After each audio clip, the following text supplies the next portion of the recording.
भजनी लागा देव करा कैवारी मल्हारीची वारी माझ्या मल्हारीची वारी इच्छा मुरळीस पाहू नका पडाल नरकाद्वारी इच्छा मुरळीस पाहू नका पडाल नरकाद्वारी बोध बुदली ज्ञान देवती उजळा महाद्वारी मल्हारीची वारी माझ्या मल्हारीची वारी आत्मनिवेदन भरीत रोडगा आत्मनिवेदन भरीत रोडगा निवतील हरो हरी एका जनार्दनी धन्य खंडेराव त्यावर कुंचा वारी मल्हारीची वारी माझ्या मल्हारीची वारी विठ्ठल विठ्ठल विठ्ठल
अहम वाग्या सोहम वाग्या प्रेम नगरा वारी सावध होनी भजनी लागा देव करा कैवारी मल्हारीची वारी माझ्या मल्हारीची वारी पांडुरंगा करो प्रथम नमन करो प्रथम नमन पांडुरंगा करो प्रथम नमन करो प्रथम नमन दुसरे चरण संताजिया दुसरे चरण संताजिया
पांडुरंगा करू प्रथम नमन दुसरे चरण संतांच्या त्यांच्या कृपादानी कथेचा विस्तारू बाबाजी सद्गुरु दास तुकाजी यांची केली स्मरण होय सकळ विद्यांच्या अधिकरण तेचे बंधू श्रीचरण श्री गुरूंचे ते नमस्कारुनी आता लोकाभिरामं रणरंगधीरं राजीव नेत्रं रघुवंशनाथं कारुण्यरूपं करुणाकरन्तं श्रीरामचन्द्रं शरणं प्रपद्ये मनोजवं मारुततुल्यवेगं जितेन्द्रियं बुद्धिमतां वरिष्ठं वातात्मजं वानरयोथ मुख्यं श्रीरामदूतं शरणं प्रपद्ये नमो ज्ञानेश्वरा नमो ज्ञानेश्वरा नमो ज्ञानेश्वरा नमो ज्ञानेश्वरा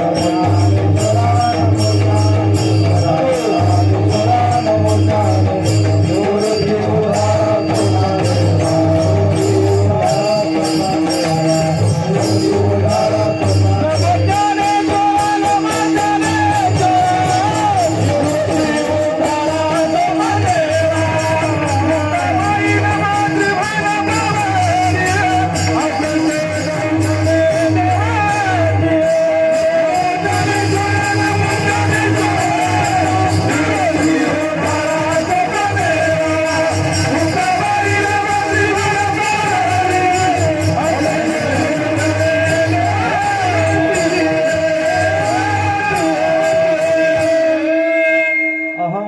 सोहम वाक्या प्रेम नगरा वारी सावध होनी भजनी लागा देव करा कैवारी मल्हारीची वारी माझ्या मल्हारीची वारी प्रस्तुत करी प्राप्त प्रसंगी संकीर्तन सेवेकरता निवडलेला अभंग पैठण क्षेत्र निवासी शांती ब्रह्म शांती शिरोमणी श्री एकनाथ महाराज यांचा रूपक या प्रकरणातील आणि खंडोबा रायाचं वर्णन करणारा अभंग आहे. विठ्ठल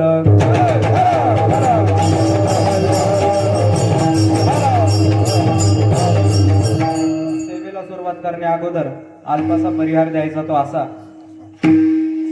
गेल्या 8 वर्षापासून अखंड हरिनाम सप्ताह हनुमान मंदिर कलशारोहण आणि त्यानिमित्त हा 8 वर्षापासून आयोजित असणारा अखंड हरिनाम यज्ञ आणि या यज्ञाच्या निमित्ताने ही 4थ्या दिवसाची कीर्तन रूपी सेवा आपल्या गावातील आनंदराव पाटील शिंदे यांनी मला 1 महिन्यापूर्वी कॉल केला की महाराज सेवेला या अगोदर मागच्या वर्षी धनज या गावामध्ये माझी सेवा झाली आणि त्या सेवेनंतर आता दुसऱ्यांदा तुमच्या परिसरामध्ये तुमच्या भागामध्ये येण्याचा हा योग. चंपाषष्ठीच्या निमित्ताने ही सेवा, या सेवेनिमित्त जमलेले सगळे वादक गुणीजन, अजून नवीन असल्यामुळं काही मला नावं माहीत नाही, पण सर्व कारण काय काही अभंगाच्या चाली लावणं फार अवघड आहे. तसा हा अभंग याची चाल लावणं अवघड आहे, पण सगळे रुळलेले गायक वादक गुणीजन असल्यामुळे ते सहज शक्य होत असतं. मृदुंगाचार्य चोपदार, साऊंड सिस्टीम ऑपरेटर, आमच्या बरोबर असणारे युट्यूब चॅनलचे हरीश काका, बरोबर ना? रवी करंडकर, रवी करंडकर लाईव्ह त्यांचं ह्या कीर्तनाचं प्रक्षेपण सुरू आहे. त्यानंतर आमच्यावर नितांत प्रेम करणारे हिप्परगा गावातील आमचे संदीप पाटील, दिगंबर पाटील, गजानन पाटील, त्यानंतर हिप्परगा गावातील सगळे माणसं, धनंज गावातील सगळे प्रेम करणारे गुणीजन कीर्तनाकरता उपस्थित राहिले. सर्वांचं नाव घेणं आता वेळ कमी असल्यामुळे आपल्याला अभंगात वळायचं आहे, म्हणून राहिलेल्या सर्व श्रोते मायबापांच्या चरणावर विनम्रपूर्वक नतमस्तक करून सेवेला सुरुवात. विठ्ठल विठ्ठल.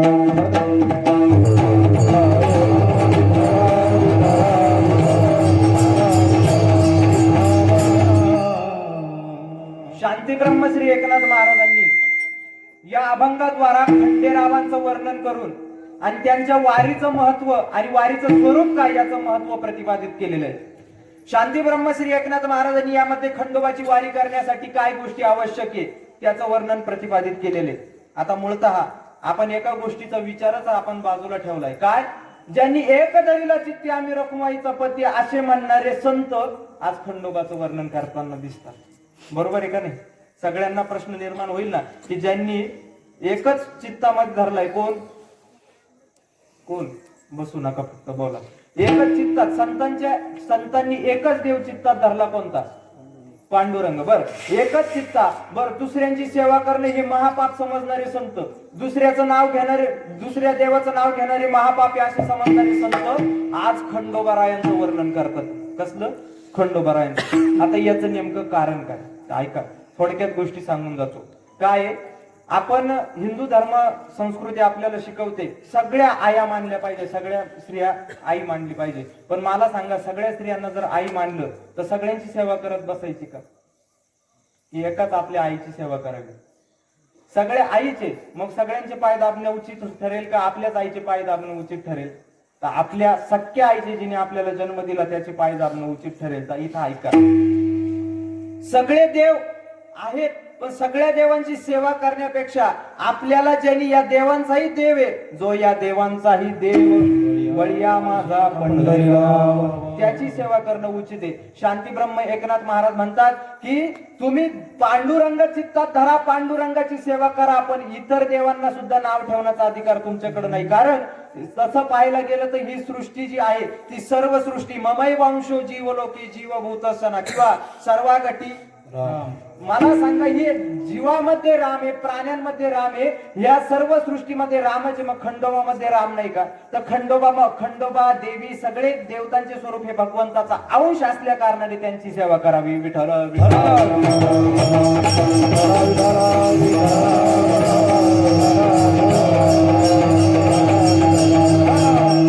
तसा तुकाराम महाराजांचा एक प्रसिद्ध अभंग आहे बघा, त्यामध्ये त्यांनी देवतांवर टीका केलेली.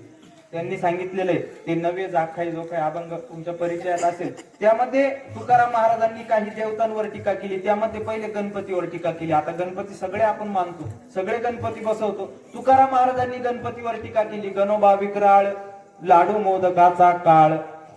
खंडोबावर सुद्धा टीका केली. खंडोबा पहिरोबा रोटी तुटीसाठीचे देव किंवा रंडी चंडी शक्ती मध्य मास भक्षिती, अशी त्यांची टीका आहे. मला सांगा, आता ही टीका जर आपण अंमलात आणली तर आपण खंडोबाची भक्ती करू का? आपल्या सगळ्या महाराष्ट्राचं कुलदैवत खंडोबा आहे, त्याची भक्ती आपण करू का? पण ऐका, तुकाराम महाराजांचा तो अधिकार होता. इथं अधिकाराचं भान ठेवावं लागतं. काय, काही माणसं मोठ्यांचं अनुकरण करतात पण अधिकाराचं भान ठेवत नाही. त्यांनी केलं म्हणून मी करायचं, तो करतो ना म्हणून मी करायचं, पण त्याचा अधिकार काय, तुझा अधिकार काय? काय काय माणूस सहज बोलून जाता, महाराज कृष्णाने खोड्या केल्या मग आम्ही चोऱ्या केल्या, मग आम्ही करायला काय हरकत आहे? पण कृष्णाने चोऱ्या केल्या, पण कोणत्या चोऱ्या केल्या? कवाड भ्रांतीचे उघडिले, कुरूप मायेचे तोडिले, जिंक्या विद्येचे तोडिले तुझ्या कृष्ण. ह्या चोऱ्या, ह्या खोड्या त्या लीला होत्या. ऐका, एक म्हातारा महाराज सहज म्हटला की म्हातारा 80 वर्षाचा, म्हणे मला आता, त्याची बायको वारली होती, म्हणे मला आता दुसरी बायको करायची. आता मुलं सगळे म्हटले, ह्या वयात दुसरी बायको कसं काही शक्य आहे? तुला झेपल का? म्हटले म्हाताऱ्या, तुला काही कळतं का नाही? ह्या वयामध्ये परमार्थाला लागायचं तर दुसरी बायको करतो. ऐका, तो म्हातारा म्हटला, तुम्ही तुमच्या बायका केल्या, तुमच्या बायका तुम्हाला वेळच्या वेळी खायला देतात, वेळच्या वेळी चहा देतात, वेळच्या वेळी प्यायला देतात, माझी सोय कशी करायची म्हणून मला दुसरी बायको पाहिजे. मुलं समजायला लागले, अहो तुम्हाला, आम्हाला जसं देतात त्याच वेळेला तुम्हाला आणून देतात, तुम्ही सांगा ना हक्कानी का मला ह्या वेळेला पोहे दे, ह्या वेळेला चहा दे, ह्या वेळेला कॉफी दे, आणून देतील ना. त्या दुसरी बायकोची काय गरज आहे? लोक काय म्हणतील, लोक नावं ठेवतील तुम्हाला, नाही ते काही सांगू नका मला दुसरी बायको. अहो हे कशात ऐकलं? आज सकाळी कीर्तनकारांनी सांगितलं भगवान कृष्णाला 16 सहस्र 108 बायका होता, मग मी दुसरी केली, काय बिघडतो? तो म्हातारा. आता ते पोरं काय सगळे हात जोडले, पाय जोडले, पण ते ऐकायला तयार नाही तो म्हातारा. मग रात्र झाली आणि रात्र पहाट असताना त्याच्या एका मुलाने मोठा दगड उचला आणि त्या म्हाताऱ्याच्या छातीवर ठेवला. त्या छातीवर ठेवल्या बरोबर तो ओरडला, अरे उचला उचला, दगड उचला. म्हटले उचला पटकन, जीव चालला, जीव चालला, जीव चालला. मुलं पळत आली, म्हटले तुझ्या तू उचल. म्हटले माझ्यात काय एवढी शक्ती का? 2 बायका करायची बरी शक्ती आहे तुझ्याकडे, माझ्यात शक्ती नाही. म्हणे मग ते पोरं त्याला सांगतात, भगवान कृष्णाचं उदाहरण देतो, 16 सहस्र 108 बायका केल्या म्हणून मी दुसरी बायको करतो, पण त्याच भगवान कृष्णाने देवे उचललेली पृथ्वी मेदिने तुमच्या जिने गुणी उचले ना, त्याच भगवान कृष्णाने गोवर्धन पर्वत करंगळीवर उचलला, आपल्याच्यानी गोणी तरी करंगळीवर उचल का? एवढंच जाऊ द्या. त्या भगवान कृष्णांनी 12 गाव अग्नी गिळला होता, आपल्याला उदबत्तीचा चटका सुद्धा सहन होत नाही. म्हणून अधिकाराचं भान ठेवत चालावं. आणि म्हणून तुकाराम महाराजांचा त्या दैवतांवर टीका करण्याचा अधिकार होता, आपल्या सारख्याने त्या दैवतांवर टीका करू नये. विठ्ठल विठ्ठल.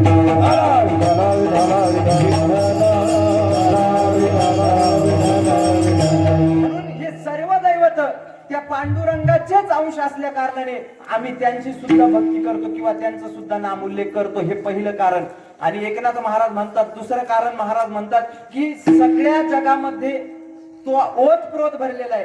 गाढवात सुद्धा देवे. एकनाथ महाराज दुष्काळ पडला असताना कावड घेऊन भगवान महादेवाला अभिषेक करण्याकरता निघाले. सर्वांना कथाभाग ठाऊकी. आणि मग ती कावड, आता एकनाथ महाराज पूर्वीचे ब्राह्मण फार सोहळ्या ओळ्यात राहायचे. कुठं खात नव्हते, कुठं पीत नव्हते, एकदम सोहळं ओळं पाळायचे. पाणी बरोबर असायचं पूर्वीच्या ब्राह्मणांचं.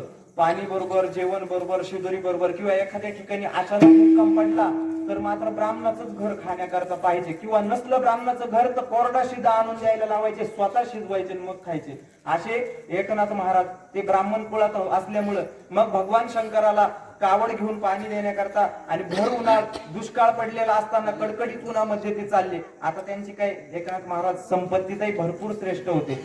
त्यामुळं त्यांना मोठमोठे अंगरक्षक, मोठमोठे त्यांना बाजूनी अंगरक्षक चालायचे. एकाच्या डोक्यावर कावड दिलेली असे ते अंगरक्षक चालायचे. मग एक गाढव त्यांना पाण्याविना तळमळ करताना दिसलं. नाथ महाराजांचं लक्ष केलं. नाथ महाराजांनी कोणताही विचार न करता ती कावड एकनाथ महाराजांनी त्या गाढवासमोर आणली आणि त्या गाढवाच्या तोंडामध्ये पाणी ओतलं. आता सगळे विचार करू लागले की आम्ही तिथे ताण आणि तळमळ करतोय, एवढा ऊन पडलं, एवढा दुष्काळ पडला, आमच्या मुखात पाणी नाही, यांनी या गाढवाला पाणी पाजलं काय? मग एक जण बोलण्याकरता गेला आणि एकनाथ महाराजांना म्हणाला, महाराज अहो तुम्ही गाढवाला पाणी पाजलं, आम्ही इथं ताणीने व्याकुळ झालो म्हटले. त्यावेळी एकनाथ महाराज म्हणतात, तुम्ही याला गाढव म्हणतात पण भगवान परमात्म्याचं चैतन्य तत्व यामध्ये ओतप्रेत भरलेला असल्या कारणाने तो म्हणजेच हा, म्हणजे हा म्हणजेच तोय. आता इथं मुळात विषय असा आहे, एकनाथ महाराज स्वतः देव होते म्हणून त्यांना गाढवात सुद्धा देव दिसला. आणि आपल्याला गाढव कसं दिसते याचा विचार नंतर करा तुम्ही. विठ्ठल विठ्ठल